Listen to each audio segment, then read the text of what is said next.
Hello, and thank you so much for joining this session.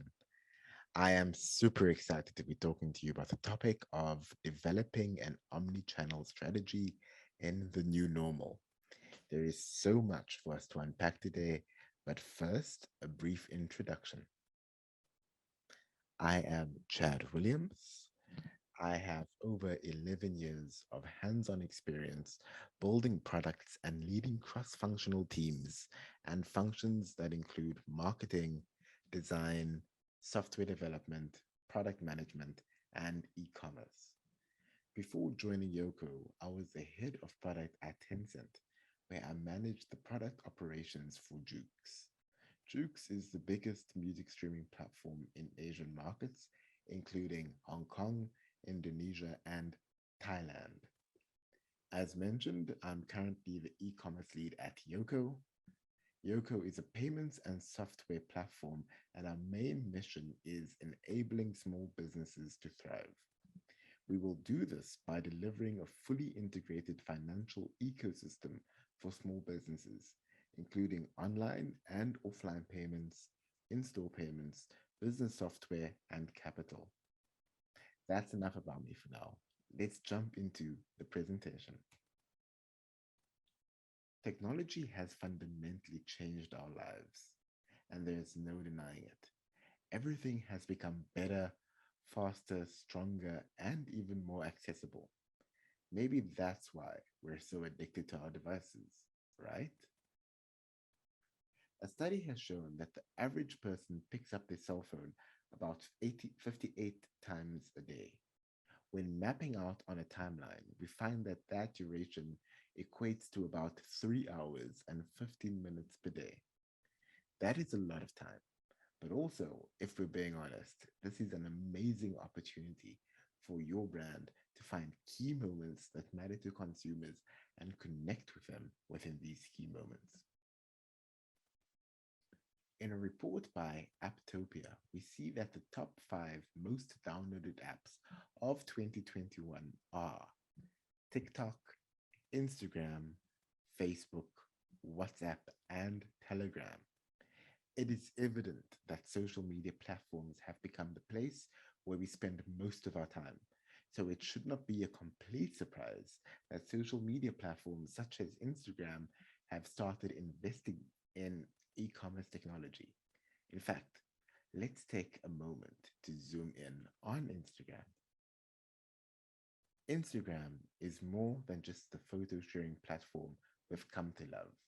It is also one of the most accessible online stores in the world. Yes, that's right. Instagram is an online store. If you're not currently selling on Instagram, you are already behind. If you don't believe me, let's jump into some stats from Instagram themselves. Apart from scrolling through selfies and liking cat photos, consumers say they use Instagram as a tool to discover and purchase products from brands. In fact, 58% of Instagram users say they are more interested in the brand if they've seen the brand featured in an Instagram story. Half of Instagram users access the platform every day in hopes of discovering new brands and products to use, while 44% of Instagram users actually use the shop feature to purchase new products every week. At this point, it's clear that we're seeing a theme of retail shifting to other channels. We also need to be mindful that Instagram is only one of many channels out there, and they are only one of the top five channels I mentioned that are most downloaded apps in 2021. COVID 19 has accelerated digital adoption and growth. Let's take a look at how exactly consumer behavior has changed over the years. Due to the pandemic, time spent on digital tools have increased because of the inherent need to stay connected in a world that is physically disconnected. Here's an overview of the five key trends in the behavioral changes emerging from the impact of COVID 19. Number one, Increased digital adoption. People are shifting to digital platforms for their day to day needs. We've also seen a change in mobility patterns. People are less keen to use public transport and they are opting into remote ways of working.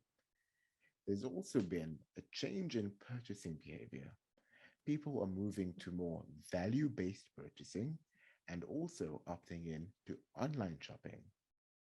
We've seen increased awareness of health. People are obviously wearing more face masks and getting more hand sanitizer to increase hygiene. And finally, we've seen changes in interpersonal behavior, increase in divorce, increased pet adoption, amongst others. To advance this discussion, we will dig deeper into purchasing behavior and how it's changed over the years. Let's unpack how COVID 19 has affected purchasing behavior. Consumers are testing new trending product categories. Due to the fact that e commerce adoption is on the rise, it is only natural for consumers to now have access to a larger variety of products. This is essentially one of the main reasons consumers have opted in to purchase other products from different brands. We're also seeing lower loyalty from consumers. For a wide variety of reasons, consumer loyalty to their typical brands have fallen. It has been reported that more than 80% of consumers have said that they have purchased other brands or other products. And that's a trend that we've started to see early on in the COVID 19 pandemic. Today's reasons typically are based on price or based on the fact that their favorite brands are out of stock.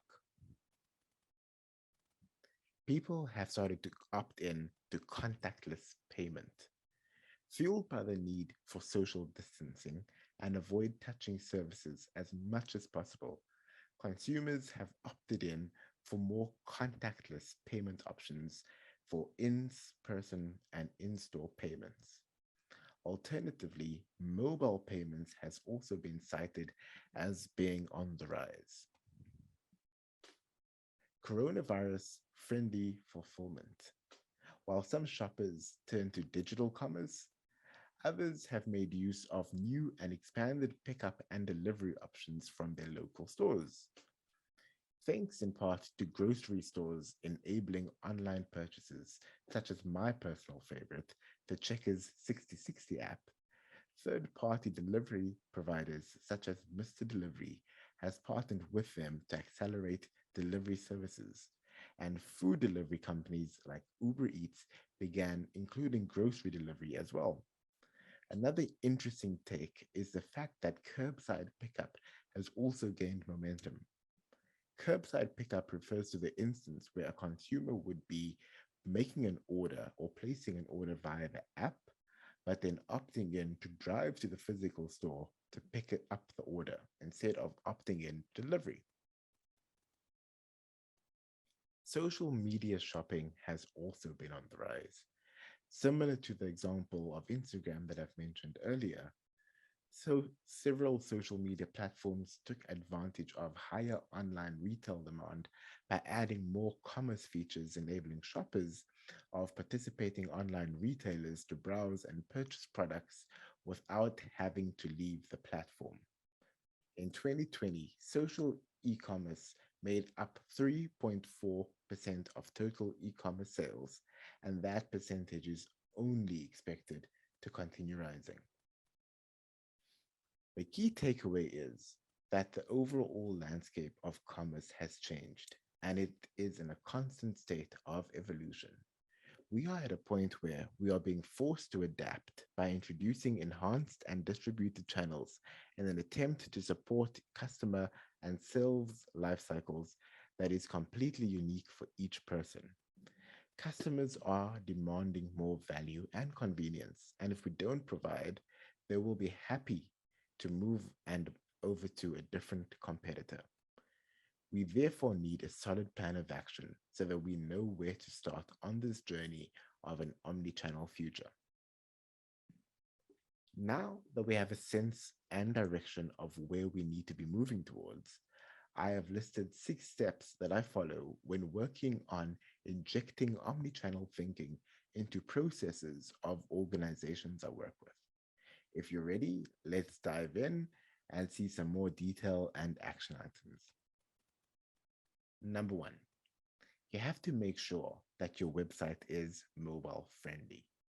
Because omnichannel marketing marries both offline and online channels, it's important to keep your website and store ready for different devices, especially mobile devices. Fortunately, the best website builders on the market can let you not only optimize your store for mobile, but also the entire website itself.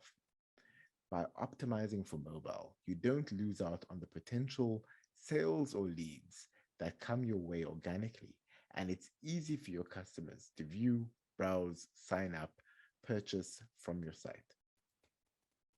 Secondly, determine which channels your customers using. During the task of building out an e-commerce strategy, initially it might seem daunting. But remembering that creating an omni-channel marketing strategy does not necessarily mean jumping on all the channels available to you. It simply means finding the channels where your current consumers already exist and optimizing them. In a recent survey, for example, Instagram was the most used platform for Gen Z adults, while Facebook remained the top choice for millennials. The key principle here is that you need to revisit your buyer persona to determine which channels are best suited for your omni-channel campaign. We shouldn't be afraid to experiment and try new things because ultimately that is the only way for us to know what works and where to optimize. This is something that I cannot stress enough. You need to map out the full customer journey. As you build your omni-channel campaign, it is important to map out your customer's journey from one platform to the next so that you know where the gaps are throughout the whole life cycle.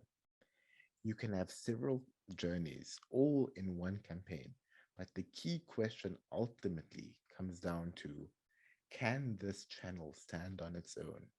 And secondly, does this ultimately lead to a purchase in my flow?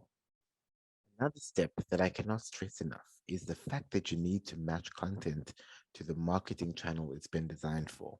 For example, photos and videos do well on Facebook and Instagram.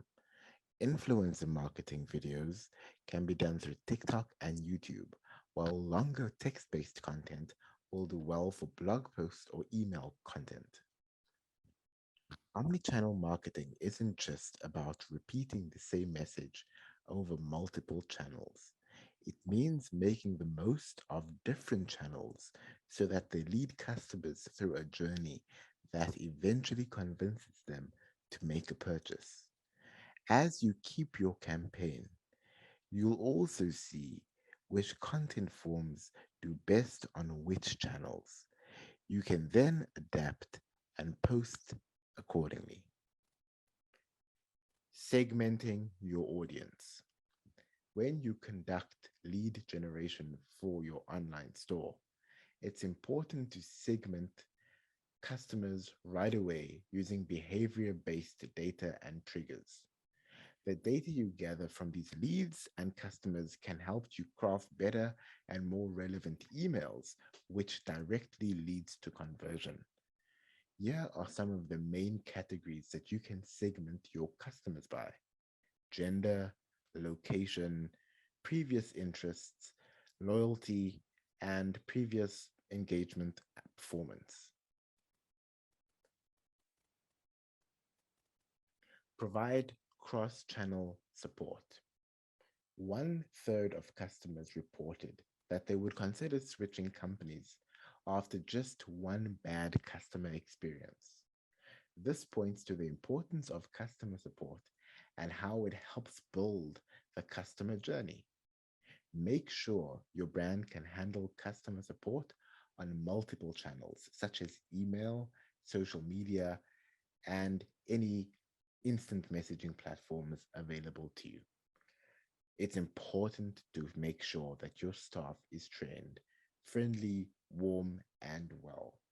It's important to have a playbook with different scenarios and circumstances that might arise, such as requests for refunds, complaints, or even how to accept good feedback.